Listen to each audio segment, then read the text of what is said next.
দর্শক জানাচ্ছি কুড়িগ্রামের সার্বিক তেলের যে সংকট সেই তেলের সংকটময় পরিস্থিতি নিয়ে কথা বলছি। আমি এই মুহূর্তে আছি কুড়িগ্রাম শহরের এসএস ফিলিং স্টেশনে। এখানে সকাল থেকেই বাইকাররা দীর্ঘ সারিবদ্ধ হয়ে তারা শৃঙ্খলার সাথে তেল নিচ্ছে। তবে তাদের রয়েছে অনেক অভিযোগ। তারা বলছেন যে অনেকে বাইপাস করে তারা বিভিন্ন জেরিকেন বোতল বিভিন্ন উপায়ে তারা এখান থেকে পেট্রোল সংগ্রহ করছে তথা জ্বালানি নিয়ে যাচ্ছে। এই জন্য তারা ক্ষোভ প্রকাশ করেছে। তাদের যে ক্ষোভের যে অন্যতম কারণ সেটি হচ্ছে এখানকে প্রত্যেকটি পেট্রোল পাম্পে একজন করে ট্যাগ অফিসার রয়েছে। সেই ট্যাগ অফিসার এবং সেই সাথে একজন করে ম্যাজিস্ট্রেট নিয়োগ করা থাকলেও সেই ট্যাগ অফিসারের সামনে কিভাবে এইভাবে বোতলজাত বা বিভিন্ন ওয়েতে তারা এইভাবে তেল নিয়ে যাচ্ছে এটি কিন্তু তারা ক্ষোভ প্রকাশ করেছে। তো আমি এই মুহূর্তে কথা বলবো, আমার সাথে একজন বাইকার আছেন, তার সাথে কথা বলবো, তার একটু মন্তব্য নেওয়ার চেষ্টা করবো। ভাই বলবেন একটু যে আজকের এই পেট্রোলের কি অবস্থা, আপনাদের এই দাঁড়িয়ে থাকা রোদে দাঁড়িয়ে থাকার ব্যাপারে একটু বলবেন বা আপনাদের কোনো পরামর্শ আছে কি না?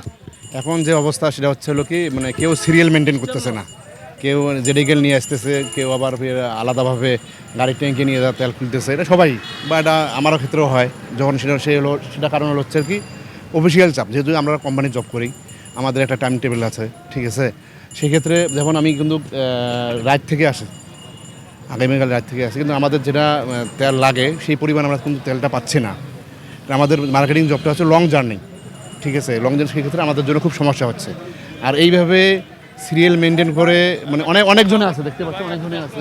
এই অবস্থাকে সরকারের ব্যবস্থাপনা বা আজকে পেট্রোল মালিকদের যে অব্যবস্থাপনা, প্রশাসনের কোনো অব্যবস্থাপনা মনে করেন কি না আপনি?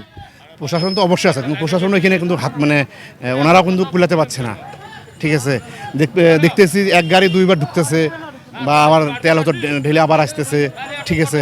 কিন্তু আমাদের কিন্তু তেল লাগে, পর্যাপ্ত পরিমাণে আমাদের তেল লাগে। যেহেতু আমরা মার্কেটিং জব করি, আমাদের তেলটা অনেক প্রয়োজন দরকার খুব। তো তিনি যেটা বলছিলেন আর কি যে প্রশাসন এখানে হিমশিম খাচ্ছে এখানকার পরিস্থিতি নিয়ন্ত্রণের জন্য, এই জন্য তারা সুষ্ঠু একটি সমাধান চায়। তো আমি কথা বলবো, আমার সাথে আরেকজন ভাই আছে। ভাই একটু বলবেন যে আজকের এই তেলের যে সংকট এই ব্যাপারে একটু বলবেন। তেল ভাইয়া আমরা তো প্রায় 12টার সময় লাইনে এসেছি। দীর্ঘ লাইন থাকার পরও আমাদের গাড়ি এখনও 30-35 সিরিয়ালে আছে। এবং এখানে আমি দেখতেছি অনেক ভাইয়া আছে একবার তেল নেওয়ার পরে আবার এসে তেল নিচ্ছে। তো বুঝলাম না তারা স্টক করতেছে নাকি।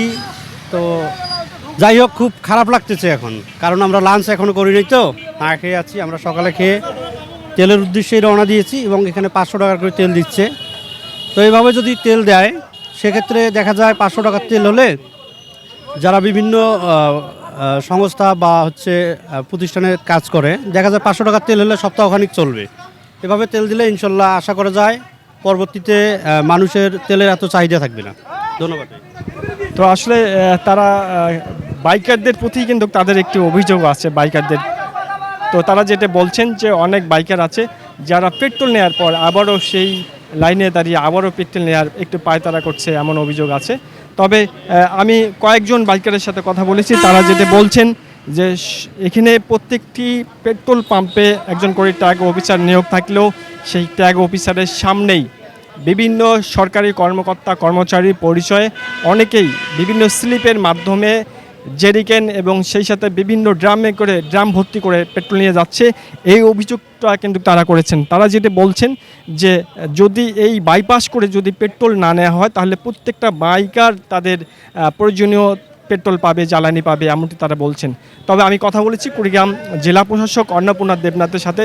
তিনি যেটা বলছেন যে কুড়িগ্রামে তেলের কোনো সংকট নেই, তারা চেষ্টা করছেন শুধু সুষ্ঠু ব্যবস্থাপনার মাধ্যমে প্রত্যেকেই জানে পেট্রোল পায়, এই জন্য তারা সর্বাত্মক চেষ্টা করছেন।